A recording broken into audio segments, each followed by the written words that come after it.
Make a quick video for you guys, for the people who well, this is for the BMW. Now everybody said that the N55 motor that you don't really need an oil catch can because it doesn't really have as much blow by as the, you know what I'm saying, as the N54, as I got the N55, and I got the Burger Motorsports oil catch can for the N55.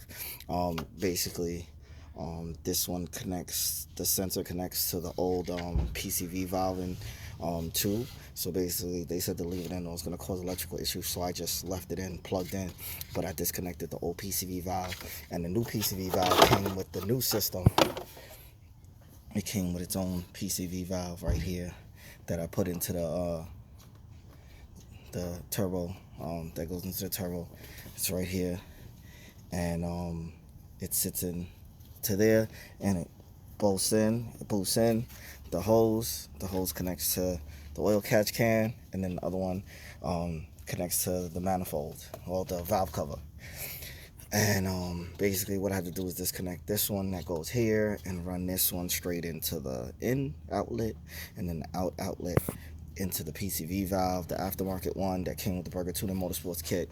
Now I just unscrewed it. I had this on, this oil catch can, I think I had it for like 5 months, 6 months that I've had it on the car, and look how much oil is in the, look at this.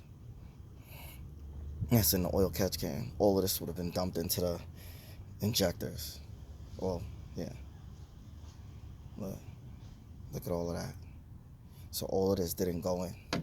So it's able to keep my intake manifold clean for not having all this. So all the people that got N55s and said that you don't need one of these, they're wrong. Because, look.